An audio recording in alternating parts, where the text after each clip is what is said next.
Lyon, c'est toujours une équipe qui joue le haut de tableau et qui nous donne beaucoup de mal, évidemment. On n'a pas fait beaucoup de résultats là-bas l'année dernière, donc c'est un challenge aujourd'hui d'aller chercher des points dimanche, parce que c'est pas facile d'aller prendre des points à Gerland, d'autant plus qu'ils marchent bien. Ils ont une bonne dynamique en ce moment. Ils sont bien, donc évidemment, si on veut ramener des points, il va falloir qu'on fasse un gros match.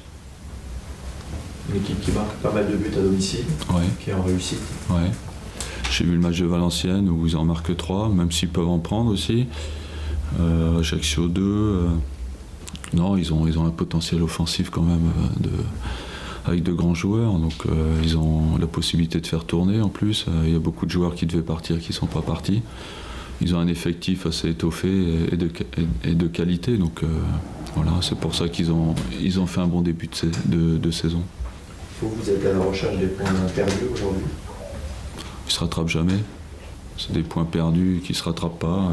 Après, c'est sûr que si on gagnait dimanche à Lyon, ça pourrait nous faire plaisir et rattraper peut-être les 2 nuls à domicile. Mais bon, il faut pas parler comme ça, parce que on aurait pu faire les deux, gagner à domicile et gagner à Lyon. Donc aujourd'hui, c'est des points perdus. Il faut penser à autre chose. Il faut se tourner vers le prochain match.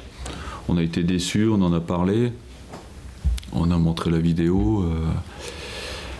Les points qu'on perd, c'est toujours sur des erreurs. On prend des buts sur des erreurs qu'il faudra corriger, donc on s'attache à travailler et à rectifier ça. Vous avez souvent évoqué Lyon comme étant un potentiel favori pour le titre. Est-ce que c'est toujours d'actualité?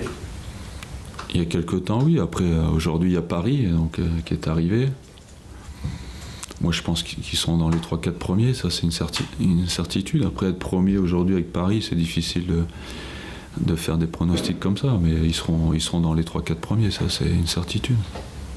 L'exemple à suivre à Lyon dimanche, ça sera ce que vous avez fait justement à Paris, sur le plan de l'organisation, défensivement. Ils jouent pas pareil. Eux, ils jouent pas pareil que Paris au niveau de l'organisation. Donc évidemment, si on prend pas de but à l'extérieur, c'est déjà un point de prix, comme à Valenciennes et Paris. Après, on s'aperçoit qu'à Paris, il n'y a que nous qui n'avons pas pris de but. Donc c'est quand même une bonne chose. Après, c'est vrai qu'il faut concrétiser les 2-3 opportunités qu'on aura à un moment ou à un autre. C'est une gestion sur les 3 matchs là, aujourd'hui, c'est comme à chaque fois? Oui, à peu près, ouais, c'est à peu près ça. Parce que bon, après Lyon dimanche, 4 jours après, on est à Newcastle. On a 3 déplacements. Ce sera pas évident. On a pas mal de blessés. On a 3-4 blessés qui sont Maurice Bellet, Certic, Nguemo. Il y en a 2-3 qui reviennent mais qui ne sont pas prêts à 100%. Donc on a un effectif aujourd'hui un peu réduit. Et pourtant il va falloir faire 3 matchs en 10 jours. Voilà, c'est le challenge de l'équipe aujourd'hui. Il y a des priorités quand justement on a des blessés comme ça?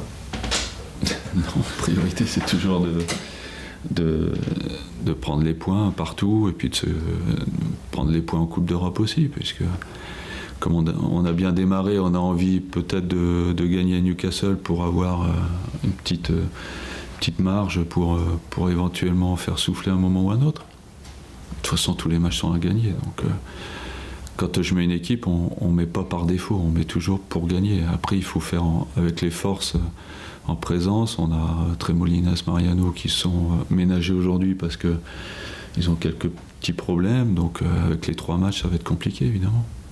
Les 3 déplacements en plus? Ouais, 3 déplacements. Ouais. Mais voilà, on va. Ce serait bien de démarrer par un bon match et des points à Lyon. Ça nous permettrait d'avoir cette base-là pour les deux matchs qui suivent.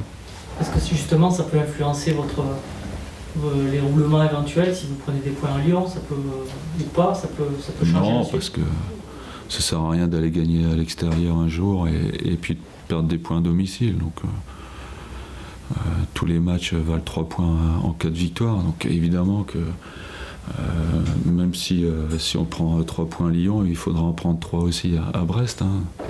On est gourmand dans ce métier. Hein. On est toujours à la recherche de victoires et de bonnes performances. Il s'agit de ne pas laisser échapper le wagon déjà. Ça, c'est une évidence. Si on ne prenait pas beaucoup de points sur les 2 déplacements qui arrivent, on va commencer à se faire décrocher. Là, aujourd'hui, on est 6e, on va revenir à 8-9e, et puis c'est vrai qu'après, il faudra absolument gagner à domicile pour revenir éventuellement dans les 5 premiers. Vous êtes fixé un objectif de points jusqu'à la trêve, un peu Non, comme l'année dernière? pas du tout. L'année dernière, vous avez dit plutôt 30 points. Ouais, non, mais ça, c'est dans les stats. Ça. Ouais. Pour être européen, c'est le temps de passer. Ouais, c'est ça.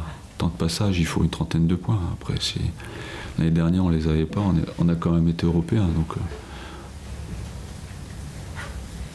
Il y a l'entraîneur de Newcastle qui a re-signé pour 8 ans, je ne sais pas si vous avez vu. j'ai vu. C'est incroyable, pour un entraîneur de re-signer 8 ans, c'est. Ouais, je sais pas dans quelles conditions il a fait ça. Avec son staff, apparemment. Peut-être qu'il est gratuit aussi. Hein. Ouais. Vous y croyez? Non, mais bon, je sais pas dans quelles conditions ils ont fait ça. Je peux pas vous en parler, je connais pas les dessous de l'histoire, mais il y a quelque chose qui se passe aussi là-dessous, parce que signer 8 ans comme ça, ou c'est le beau-frère du président, je sais pas. C'est rare, en France ça n'arrive pas en tout cas. Vous étiez pas content la dernière fois d'avoir joué à 14 ans. Est-ce que le club va faire quelque chose, demander de ne plus jouer à 14 ans? Ça a été fait, je crois. Ça a été fait. Mais bon, voilà, c'est fait. C'était pendant les mois d'été. Aujourd'hui, jouer à 14h à Brest, c'est moins préjudiciable, puisque je pense pas qu'il fera 35 degrés là-bas. Après, au niveau de la récup, c'est toujours le même problème. On prend un but à la fin, c'est ça qui m'enrage. Peut-être que l'année d'avant, on l'a pris, il n'y avait pas un match 3 jours avant. Moi, c'est plus sur le contenu qui m'a inquiété. Contre Nice et contre Ajaccio, on n'a pas été bon pendant 90 minutes. C'est pour ça que je dis jouer 2 jours et demi après un match de Coupe d'Europe. Dans le contenu, il ne faut pas s'attendre à monts et merveilles, c'est ça. C'est plus ça. Après, prendre des buts à la dernière minute, on en prendra, même si on joue 1 fois par semaine. C'est plus dans le contenu qui m'a inquiété contre Nice et puis contre Ajaccio. Je disais ça parce qu'en fait, quand vous allez à Lorient, en fait, le match de Canal de 21h, c'est pas une équipe européenne, ça veut dire que sur les 3 équipes pour 2 créneaux. Mais quand on joue à 17h, ça change pas grand-chose, il y a que 3 heures.